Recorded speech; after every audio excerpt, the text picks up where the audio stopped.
ঢাকা মহানগর এলাকায় ৩ দিনের মধ্যে ব্যাটারি চালিত অটোরিকশা বন্ধের নির্দেশ দিয়েছে হাইকোর্ট।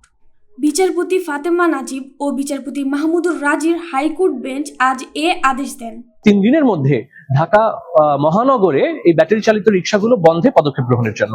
অনেকেই ধারণা করছেন, যদি রাজধানীর মেইন রোড থেকে ব্যাটারি চালিত অটোরিকশার চলাচল বন্ধ করে দেওয়া হয় তাহলে হয়তোবা অনেকাংশেই নিয়ন্ত্রণে আসতে পারে ঢাকার যানজট। অনেক সময় দেখা যায় আমরা বাইকেও যেতে পারি না, কারণ অটোরিকশা লাগায় দেয়।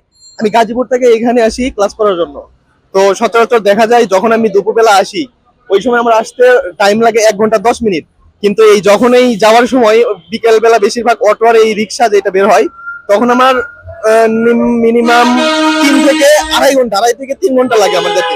এই দৃষ্টিকোণ থেকে যদি বলি, শুধু এই রিক্সা আর অটোটা যদি না থাকে তাহলে আমরা পর্যাপ্ত সময়ে আমাদের যে গন্তব্যস্থল সেখানে যাইতে পারবো। বিশেষ করে ক্লাস যাদের আছে, অফিস যাদের আছে, অফিস শেষ করার পর আমরা অবশ্যই নার্ভাস ফিল করি। বাসায় যাইতে যাইতে দেখা যায় যে জ্যামের মধ্যে পড়লে একবারে অন্যরকম একটা অবস্থা। এমনিতেই তো মাথা টাথা ঠিক নাই, বাসায় যায় গ্যাঞ্জামে এসে সবকিছু আমি মনে করবো রিক্সা আর অটো। এছাড়াও পায়ে চালিত রিক্সা চালকরাও তাদের মতামত প্রকাশে জানায়, ব্যাটারি চালিত অটো রিক্সা বৃদ্ধির ফলে যানজটের পাশাপাশি দুর্ঘটনা হচ্ছে বেশি। গাড়িটা এই যে আমরা স্টুডেন্ট টানি, মানে তাদেরকে আমরা ধীরে সুস্থে নিয়ে যাই। ব্যাটারি চালিত গাড়িতে এমন স্পিডে যায়, কালকে একটা অ্যাক্সিডেন্ট হয়েছে আমরা নিমতলি, ব্যাটারি পাই আপনার একটা স্টুডেন্ট বাচ্চা অলরেডি জায়গায় ডেট এই ব্যাটারি চালিত গাড়িতে। এটা সরকার তো হয়ে যায় না, এটা দেখতে দেশের জনগণ পাবলিক। আমি তার জন্য বলছি, অটো ব্যাটারি চালিত গাড়ি অটো চলতে পারবেই না।